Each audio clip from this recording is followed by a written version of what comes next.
이어서 두 번째 뉴스로 옮겨가 보도록 하겠습니다.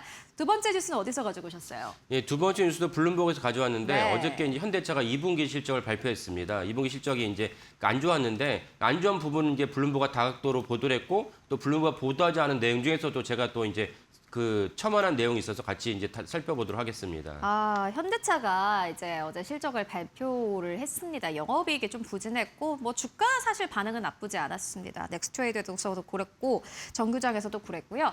그렇다면은 블룸버그에는 어떠한 내용이 담겼습니까? 예, 일단 어제 실적 자체를 한번 이제 점검해 보면 매출은 이제 전년 동기 대비 2% 올랐습니다. 우리가 다 실적을 갖다 비교할 때는 대부분 이 전년 동기 대비로 이제 비교를 하죠. 왜냐면 계절성이랑 있기 때문에 그게 가장 이제 합리적이다라는 취지에서 웬만한 실적은 다 전년 동기 대비로 이제 실적을 갖다 비교합니다. 그래서 매출은 전년 동기 대비 2% 늘었지만 하지만 여기엔 착시 효과가 있는데 환율에는 착시 효과가 있습니다. 전년 동기 대비 환율을 갖다 감안해 본다면 매출 역시 5%가 줄었습니다. 전년 동기 대비 환율이 7% 올랐거든요. 그리고 영업이익은 전년 동기 대비 무려 이제 20%가 감소했습니다. 20% 감소해서 2조 8천억 원이라고 이제 어제 이제 현대차가 발표를 했는데 이 점은 사실은 영업이익도 계속 줄고 있기 때문에 그 현대차에게 대한 상당히 큰 부담으로 작용할 거라고 이제 여겨집니다. 네, 알겠습니다. 어저께 이제 현대차가 실적을 발표했는데 좀 부진했습니다. 그러면은 첫 번째 키워드부터 열어보도록 하겠습니다. 실적 악화 원인은? 이라는 질문입니다. 실적이 악화된 주요 원인은 지역마다도 있을 것 같고 어떻게 좀 꼽아보면 되겠습니까? 예. 일단은 내가 속한 시장 자체가 줄어들면 그럼 내가 거기서 줄어드는 시장에서 내 실적과 매출을 증대시키는 상당히 어렵습니다. 전체적으로 세계 완성차 시장이 전년 동기 대비 많이 이제 쭈그라들었습니다. 그 이유는 무엇이냐면 트럼프 대통령이 출범하면서 관세를 때리면서 미국 시장 자체가 이제 어려워지고 그다음에 이란 전쟁이 생기면서 또 여러 가지로 안 좋아지면서 그 우크라이나 러시아 전쟁이 여전히 계속 진행하고 있습니다.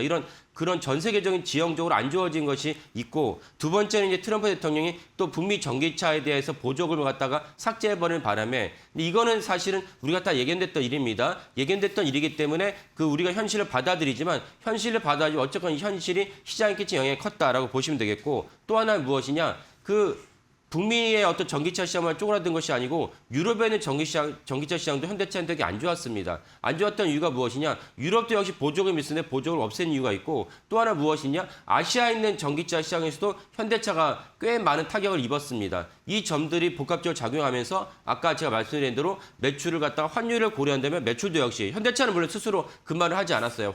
그 매출이 늘어났다면 얘기했지 제가 다른 자료를 살펴보니까 환율을 갖다가 고려한다면 매출 역시 전년 동기 대비 마이너스 5%, 영업이익은 마이너스 20% 기록을 했습니다. 네, 이게 참 오늘 보니까 이제 트럼프 대통령의 관세 발언까지 지금 좀 강경하게 나오고 있는 상황이어서 자동차주들에 대한 좀 우려감은 커질 수 있겠다라는 생각이 들고요. 현대차가 사실은 좀 미래를 잘 보는 기업이기도 하고 전기차 시장 안에서도 사실 현대차의 기술력은 괜찮다라는 투자 의견들 그리고 저희 마켓 시그널에 나오신 분들도 꽤나 많이 또 얘기를 해주고 계신데 일단 실적만 봤을 때는 약간 위기다라는 생각 듭니다. 어떻게 보세요? 예, 그렇죠. 그러니까 현대차가 위기라고 볼 수 있는 또 다른 이제 증거 중 하나 무엇이면 현대차가 어저께 컨퍼런스 콜을 하면서 올해 투자자들에게 미리 얘기했던 올해 연간 매출 갖다가 맞출 수 없을 것 같아요. 라는 얘기를 했습니다. 근데 이건 사실 상당히 충격적인데 현대차는 언제나 공격의 공격, 성장의 성장을 갖다가 이제 지향했던 회사입니다. 이거는 이제 지금 정의선 회장의 아버지인 정몽규 회장의 뚝심이 있는 엄청난 불도저 경영을 갖다 상징하는 게 표현인데 IMF가 터지든 금융위기가 터지든 언제나 현대차는 언제나 성장을 거듭하는 것을 지향했습니다. 그러다 보니까 사실 세계 10위권이었던 현대차, 물론 기아차 합쳤을 때 말입니다.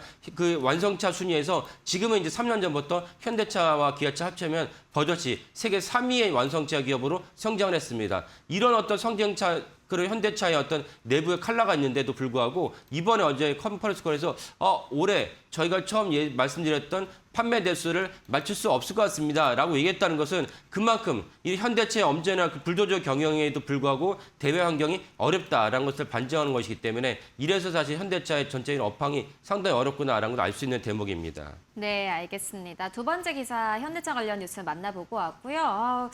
현대차 실적이 좀 우려가 커지고 있는 상황입니다. 오늘 시장에서는 실적 부분을 잘 보셔야 될 것 같은 게 인텔도 시간의 거래에서 실적 발표 이후에 12% 가깝게 급등했다가 현재 상승폭을 조금 많이 내어주고 5% 상승까지 좀 줄어든 상황이고요.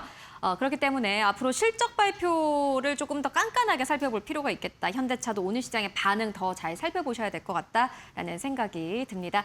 네, 지금까지 타키온의 조우진 대표와 함께 이야기 나눠봤습니다. 말씀 고맙습니다. 예, 감사합니다.